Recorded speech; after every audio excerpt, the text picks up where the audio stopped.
เพิ่นพี่น้องเอ้ยจักสิซอยได้จำใดก็รอเบิ่งรอชมนำกันนะพี่น้องเนาะตอนนี้ปานิวก็ยังบ่ทันมีข่าวดีเข้ามาเทื่อนะพี่น้องเนาะยังบ่มีงบยังน้ำหมู่อยู่มีแต่เบาไล่ผู้เดียวเนาะที่ว่ายังมีงบแน่ทางบริได้บ่มีงบมาบ่เขียดจะได้มีบ่เขียดมีใช่ถึงอ้าวไผไปหาเน่อ้าวใช่บ่ได้หลายบ่จักโตหลายบ่ตายแล้วเนาะมีข่าวหลายพี่น้องเอ้ยเนาะว่าลาวกับเขมรสิยิงกันอีกแล้วว่าซั่นเนาะเอ้ยพี่น้องเอ้ยเมื่อยกัดไทยเลยมากัดลาวบาดนี้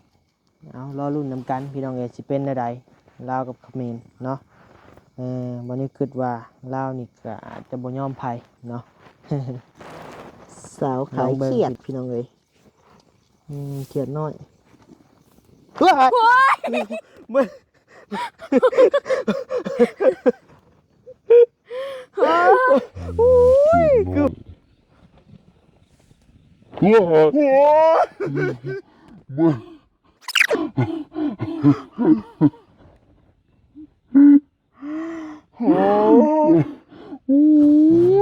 ไปกับเขาเลยไปกินซินดาดไปกับไอ้ได้กินปิ้งหมา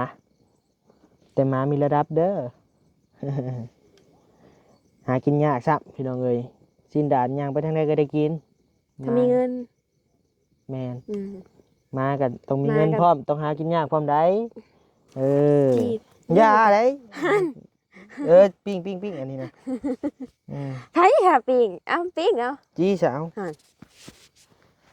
เนาะใส่ไม้เด้บัดไปใหม่ซับบันมีบ่ไปใหม่ซับบันไปใหม่ไปยัง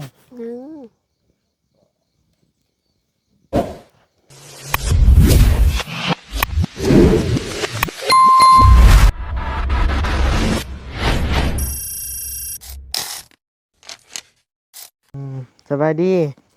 มาโตมาหาน้องเพิ่นรอบค่ำได้พี่น้องเด้อเนาะพิงไพ่ก่อนพี่น้องเอ้ยทั้งมาทั้งหมูทั้งพ่อเพิ่นมาแล้วบ่นะมาแล้วโอ้กินแล้วบ่ข้าวน้ำกินแล้วได้ยังกินปิ้งไก่ไผบ่ยาวตั้งกล้องก่อนพี่น้องเอ้ยหนาวมื้อนี้เจ้าบ่หนาวบ่ใส่เสื้อกันสั่นคนพี่ช่างนอนบ่หนาวบ่อาบน้ำซื่อน้ำมันยังบ่อาบฮะน้ำอาบแล้วยังคือบ่อาบจ้ะน้ำก็น้ำใหม่พอแห้งแหละท่านไม่อาบตั้งง่ายเพิ่นมาเยี่ยมเนาะใส่ตั้งกล้องก่อนพี่น้องเอ้ยเนาะโดยเอาพี่น้องเอ้ยคนแตกวุ่นๆนี่แหละพี่น้องเอ้ยเนาะโตมากะพิงไพ่ฮึบคิวอย่างใช่เอาบนนั่งก่อนเอาสบายดีหอมหนึ่งเด้อเนาะกินตัวใด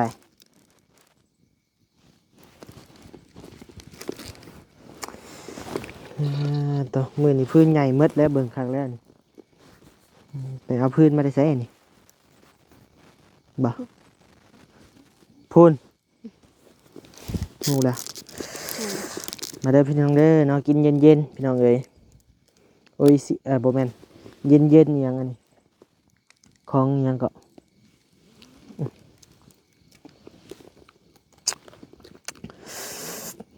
มาหน่อยตัวได้มาจ้ะนี่ตัวนี้คอตัวนี้ได้บ่ได้หายแท้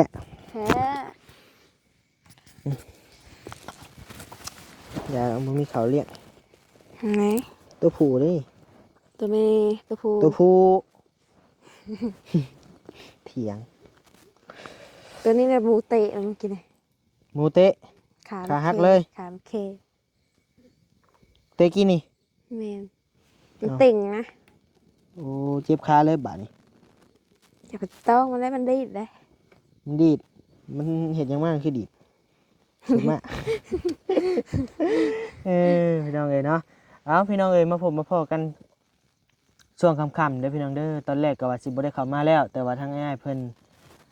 บ่ฮู้ทางก็เลยพาทางอ้ายเพิ่นเข้ามาเยี่ยมน้องเพิ่นนี่แหละพี่น้องเอ้ยมาช่วยผลักดันกันเนาะช่วยหาวิธีทางช่วยเหลือน้องเพิ่นพี่น้องเอ้ยจักสิซอยได้จำใดก็รอเบิ่งรอชมนํกันนะพี่น้องเนาะตอนนี้ป้านิวก็ยังบ่ทันมีข่าวดีเข้ามาเทื่อนะพี่น้องเนาะยังบ่มีงบยังนำหมู่อยู่มีแต่เบาไล่ผู้เดียวเนาะที่ว่ายังมีงบแน่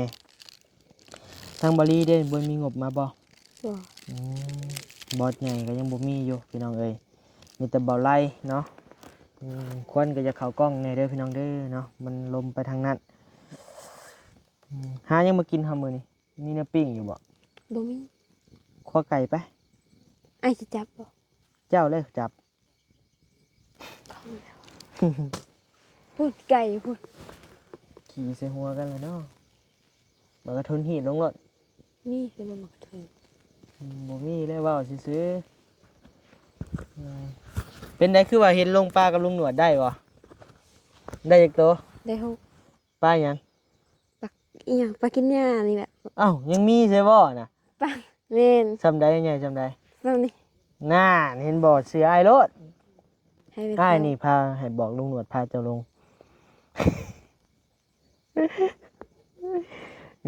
ไปสิมึงใช้ปิ้งแล้ว ให้ไม่เท่าแล้ว ให้ไม่เท่าเฮ้ย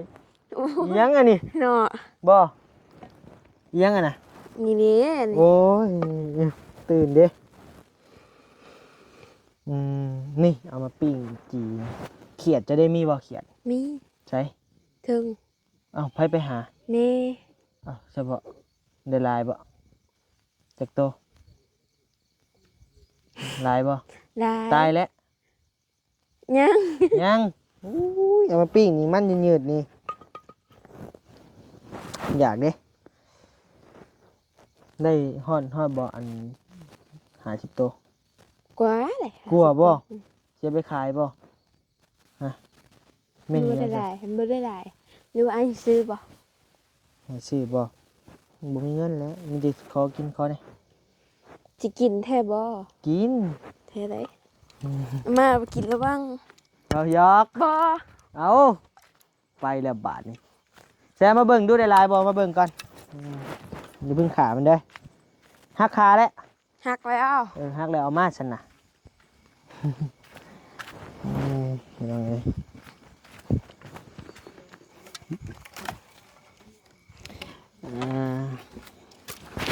แม่เพิ่นไปกั้นเขียนมาว่าซั่น ก็ ไปยามใดๆเนาะคือบ่ฮู้เมื่อฮู้ข้าวบัดนี้ก็ได้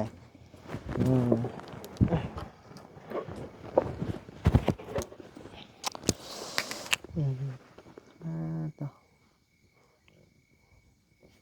ใส่ฮอดใส่เลย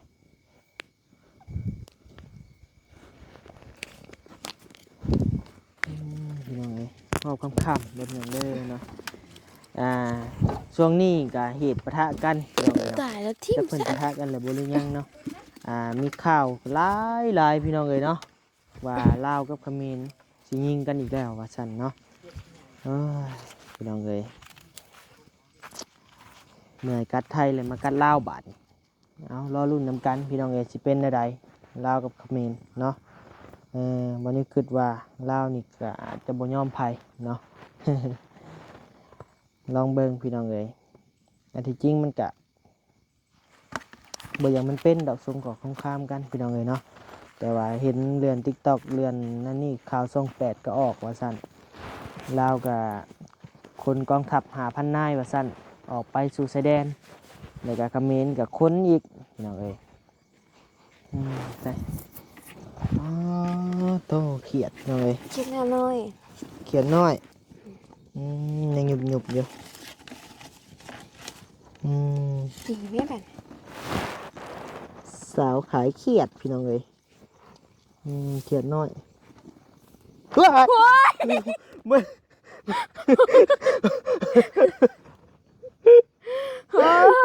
อุ้ยคือหัวงูนี่จะเบิ่งกว่านี่โอ้จีหล่อได้ ตะกะแตนมัน บ่ แพ้ที่หรอ โอ้บ่ไอ้คือว่า มันมีเงี้ยงออกมา2อันเด้ มันหนวดมัน2อันนี่พี่น้องเอ้ยแล้วมันหมุดขึ้นมาในใบไม้นี่ก็เรียกว่าลีนงูหั่นนะพี่น้องเอ้ย อู้ยดีเดี๋ยวบ่คว่ำ อู้ยพี่น้องเอ้ยคันขายนี่หมดนี่เท่าใด มึง บ่ฮู้แต่กี้จะเคยขายเด้ ไอ้ซื้อบ่แสนห ถาม นึ่ง ซื่อๆฮะ แสนหนึ่ง แสนหนึ่ง แม่นซื้อบ่ บ่มีเงิน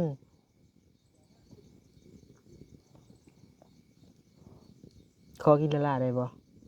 ได้ก็เอามาให้กินนี่ อืม จี้รถ นี่บ่ได้สิมือเฮือนผม ได้ ให้ละลานี่ได้ ได้ ใช่ว่าขายแสนหนึ่ง อายให้ก็เอาอายบ่ให้แล้วก็ให้อายซื้อ บ่าเอาเม่นกินซะโตนะบ่เอาดอกเม่นกินซะหรือว่าสิเอาไปขายบ่ มันได้บ่หลาย เม่นขายเม่นกินบัดนี้อืมอืมแซ่บอยู่พี่น้องเอ้ยเขียดซื้อไปมื้อนั้นกะเอามือกินเนาะมันกระตายหลาย ใส่ โต ว่าอายไปกินเครียด ไผว่าให้บ่กิน อายว่าอายไปกินเครียดอ่ะ เป้าว่ายามใดอะนะ โอ้ตอนนั้นนี่ กินหลายโพดไอ้นะเขียดนะเขียดกระปอกกระปูกินหมดย่านแต่บ่มีกินบ่ได้เลือกสัตว์เกับทุกชนิดกินหมดพี่น้องบ่ได้เลือกบ่หิวอึ่ง งู งูตอนยังน้อยเคยกินอยู่งูสิงน่ะต้มซั่วพอพากินอยู่แต่ว่าทุกชนิดบ่กินแต่เอียนนะพี่น้องเอ้ย1เอียน2เต่าแมว หมา หมาก็เคยกินอยู่หมาเพิ่นเปิดห้านเวียดได้ลองซีมเบิ่งแซ่บเจะกินบ่หมา กิน กินคือกันไปบ่ไปกินหมากับอ้าย บ่ อ้ายสิพาไปกินจิ้นหมาปิ้งหมาไปกับเขาเลยไปกินซินดาดไปกับอ้ายได้กินปิ้งหมาแต่หมามีระดับเด้อ หากินยากซับพี่น้องเอ้ยซินดาดย่างไปทางใดก็ได้กิน ถ้ามีเงิน แม่น อืม มากันต้องมี มา เงิน กัน พร้อมต้องหากินยากพร้อมได้เล่นนี่กะ เห็ดบ่ลงดอกอันนี้นะ แต่เราสิไม่ครัวเองนั่นนี่กับบ่ลงพี่น้องเอ้ยคะแนนแบบเห็นเพิ่นขายอยู่นั่นเลยเคยซิมมันก็แซ่บอยู่พี่น้องเอ้ยเหม็นควันทุนๆอยู่จักแน่นนี่เบิ่งโอ้จนว่าบ่อยากเห็นหน้าคนแห่งลำอยู่ยังบ่เห็น เบิ่งนี่ น้องรถบ่ อันยัง น้องรถบ่ น้องรถ น้องรถบ่ น้องรถ น้องรถบ่นะเสียงมัน เสียงรถฮะ แม่น เอ้า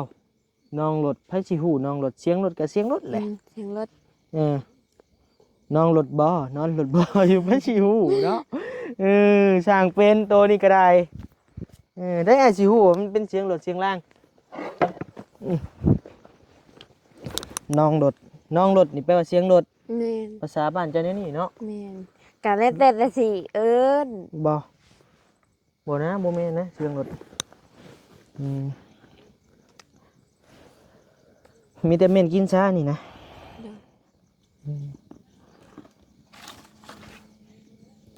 บ่แม่น เสียงยนต์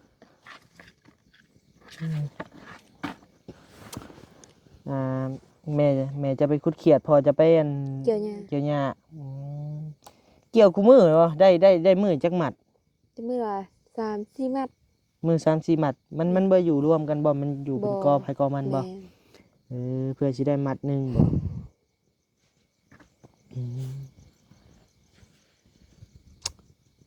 พี่น้องเอ้ย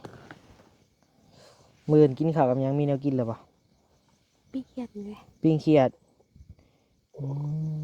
ปิ้งเขียดนี่ต้องเจ้าจะปิ้งได้บ่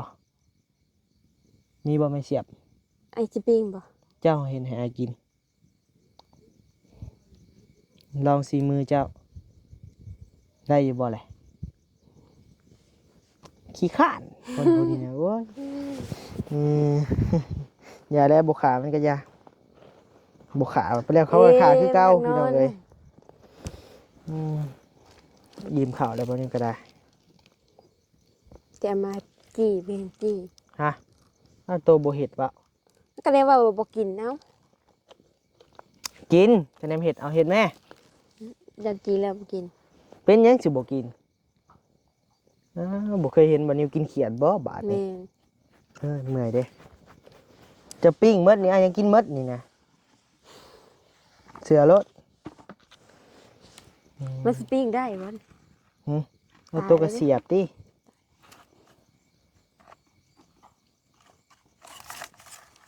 จี้ อย่าเลย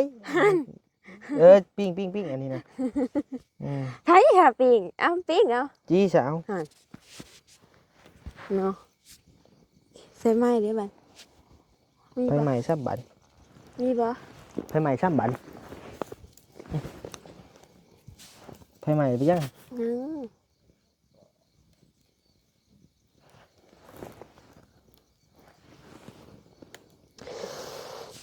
บนหนาวแห้งบันไดมือนี่พี่น้องเลย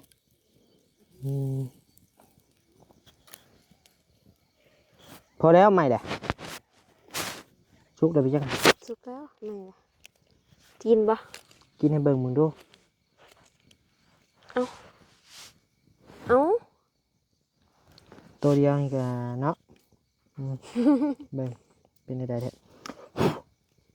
มันนัวอยู่บ่ แซ่บกินทั้งนี้ บ่ เอาครีมออกก่อน นี่บ่ มันไข่แล้วบ่ไข่เอาครีมออกก่อนหัวมันนี่ มีขี้ในหัวบ่ นี่อะไรเนาะ ใช่นี่บ่ แม่น นี่ แม่น เท่านี้ แม่น โอ้ยเป็นไง มันเพิ่งหมดเท่านี้บ่ มาทางนี้ เกลียดตัวนี้ตายละ ชิมเลยซะ ตายละ อ่า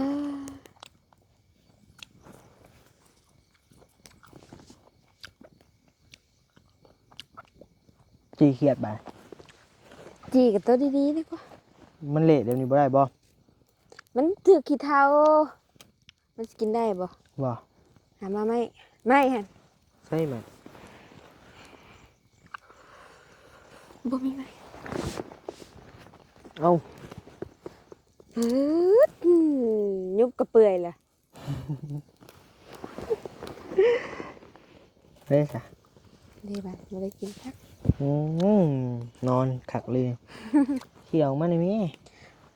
เขียดจะได้เขียดยังบ่สุก บ่ ไม่ก็ได้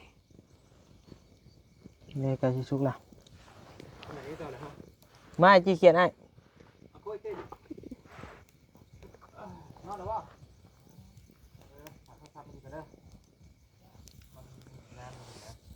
ไม่ได้ไปหาไม่มาฮ่านั่น บ่น่าเอาเลยขี้ไก่เต้าทำไมเฮ็ดแฮงได้ นี่ โอ้ยไม่แล้ว เอ้า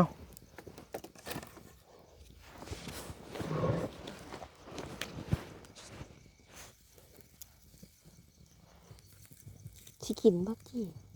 กินหมดนะ เครียดตายอะตัวนี้มันสับคือว่าต้นไม้เมื่อกี้นี่ แล้วก็จีตัวมันตายแล้ว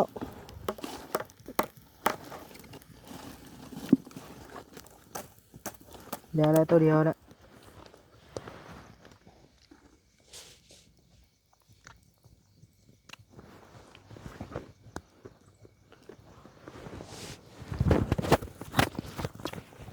จังหน่อยก็สิเมื่อแหละพี่น้องเลยเนาะนั่งอบอุ่นนั่นหนึ่งเลยก็สิเมื่อแหละ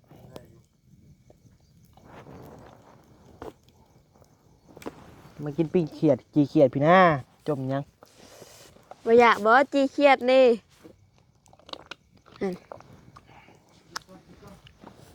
ชุกเราไปจักหน่อย ยังอ่ะจะกินบ่ กินยังวะ มันยังบ่สุกขามันให้มันไหม้ก่อนเลย เอา ใจห่อนได้บัดนี้พี่น้องเลย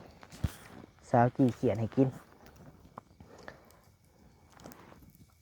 กายมาสุกครับมีแต่ขี้เถ้า ได้เมื่อนะบ่ตายดอกกินขี้เท่านี่อาจ้อ เซะ บังกล้องข่อยนั่นฮู้เรื่องอยู่บ่ออกได้ไหมฮู้เลยก็ได้ หมาจอมาไปหาลูกมันได้บัดอย่าเอาออกมันนะเขาก็นอนเนาะ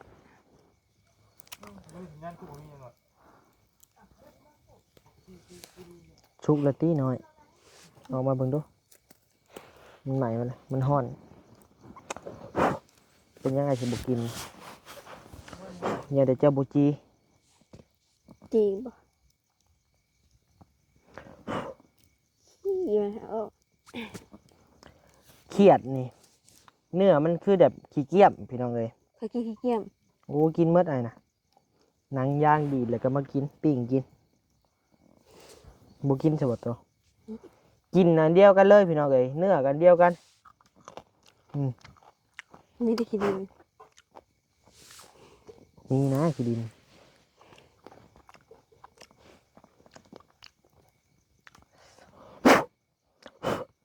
นี่มาได้อพี่น้องเด้อเนาะคะแนนมาไพ่บุกินกับขอโทษขออภัยน้ำพี่น้องเอ้ยไปทอดไป บินน้ำมัน กินได้เมดบ่นี่นะเสือแล้ว